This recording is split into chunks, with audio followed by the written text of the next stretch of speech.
And hello, my fabulous students. This is your favorite teacher, Mr. Jacobson. I'm excited to be with you today.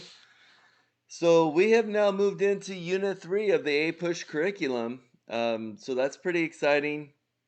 Today we're going to talk about the 7 Years' War. It's also known as the French and Indian War. And this will be the war that sort of is the catalyst into many other things, including revolution. So let us begin. All right, so we got empires of war going on here, and we've had for a while. You got Britain, France, Spain, and they're vying for supremacy in places like North America, India, with Britain and France, and you got Europe as well, and they looking to control trade and the colonies. In North America, especially, you got sugar in the Caribbean, and you got fur trade going on, which are both very important parts of making money in North America at that point. So there are three wars that sort of lead up to the 7 Years' War, or the French and Indian War. So you got King William's War, and this is basically a war where the British try to take Quebec, which is north of the 13 colonies, and they fell, and the Native American Indians take advantage of that with the French, and they start burning, um, a bunch of settlements in the British frontier areas. Then you got the Queen Anne's War, and this one's a little more successful. So they conquer Nova Scotia, which is more northeast, maybe even directly north of New England, if you will. So they're going to take control of that, and they're going to gain some type of understanding for trading rights with Spanish America. And then you got King George's War. So James Oglethorpe, if you remember James Oglethorpe, he's the I guess the founder of Georgia, and he had some pretty progressive ideas that were not popular at the time. Like he didn't want to have slavery in Georgia, he didn't want to produce or sell rum, and so anyway, an interesting individual nonetheless. He is going to lead an army to go after the Spanish. The Spanish are attacking in Florida, and so the people in Georgia, including James Oglethorpe, they're going to try to repeal those advances. There's a famous battle at the Battle of Bloody Marsh, and that's going to mark a turning point for English in this constant skirmish uh, atmosphere in Southeast North America. So New England consists, colonists are going to capture Louisburg, which is owned by the French, and that's going to give them dominance of the St. Lawrence River.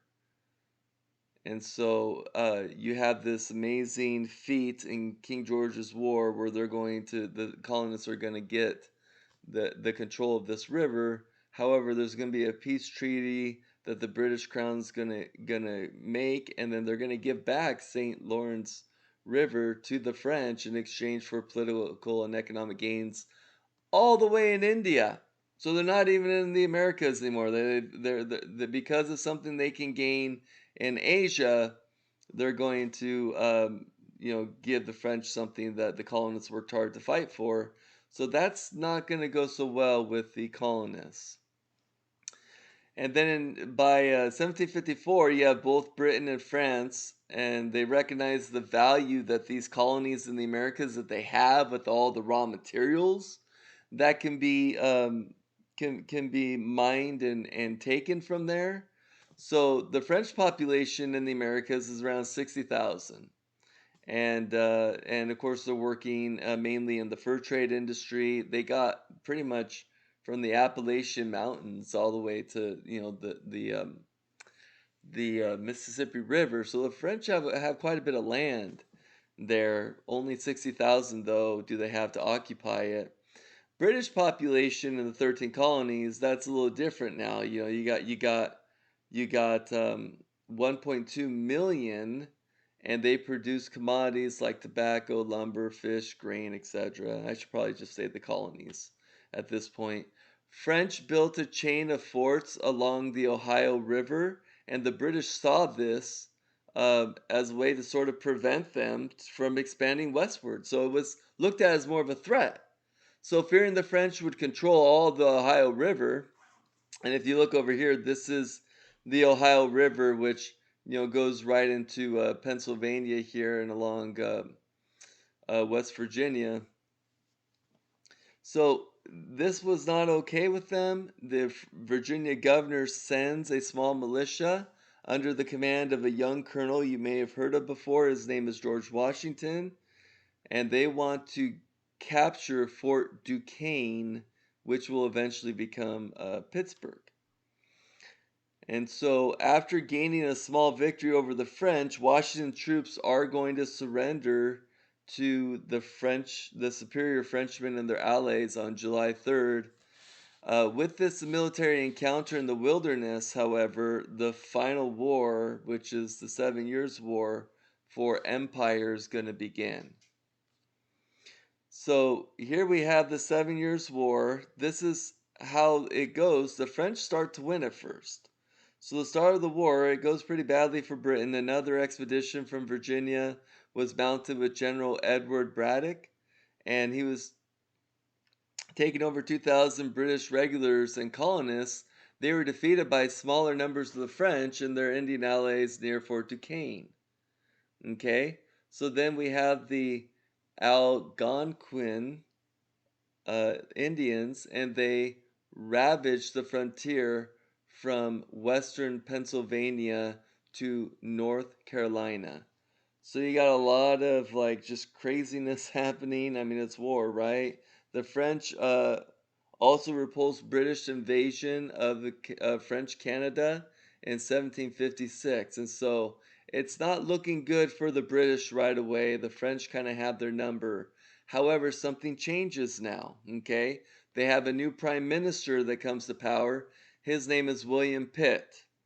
Because of the job that he does in turning this war around, they're going to name Pittsburgh, or Fort Duquesne, as the French called it. They're going to name that Pittsburgh after William Pitt because he had that strategy that became that turning point. So, by concentrating all the military power on conquering French Canada, many victories were won. First, they retook Louisbourg. Second, the French surrendered in Quebec. And lastly, the British took Montreal. And this is done in about 3 years' time. So you see this turning on a dime happening pretty quickly, where the British are in control here. So if you look over here, you can see many of the lands that were in dispute and the lands that were claimed by each of the parties. So this would be the French territory. This is obviously the colonies. The blue and the red squiggly lines here, that's going to be the lands that are in dispute. And if you look down here, here's Spain and Florida, right? And then the yellow and kind of pink red lines are the territory that's in dispute as well. Okay, so during the 7 Years' War, colonists recognized that they need to unite efforts of all the colonies in order to win. So representatives from several colonies met in Albany, New York in 1754. They formed an agreement called the Albany Plan of Union, which was developed by Benjamin Franklin. So this would allow for an intercolonial government with the power to recruit troops and to collect taxes from the various colonies for their common defense. So this is kind of like the first attempt where they're trying to create almost like a combined government, not just these separate colonial governments, but combined government with powers that kind of supersede the colonial government's powers. And that was not comfortable for many colonial delegates. They didn't like the idea that the colonies are kind of ceding over their ability to tax. and they just thought it was a bad idea. So it didn't go on very well, and it didn't. This didn't work. But what this shows is that you have colonists who are starting to think this way, right? Or starting to think that we're not just states, but we're all Americans here, and we need to sort of band together. We need a United States of America. But anyway, this is kind of the embryo or embryonic phase of what will eventually become the U.S. Constitution, where people aren't just going to look at each other as individual states, but as a much greater whole of a people who have shared values and shared histories, right? So the Albany Congress ultimately failed, but it's going to spark revolution in Congresses in 1770. So it's important to remember. Now we have immediate effects of the war. Okay, so the 7 Years' War is over. What happens afterwards? British victory in the 7 Years' War marked a turning point in military and diplomatic conflict for control in North America among the British French, the colonists, and various tribes of American Indians. So you got Britain, you got France, you got colonists, everything sort of changes for them afterwards, right? So one, it gave Britain unchallenged power among Europeans in North America.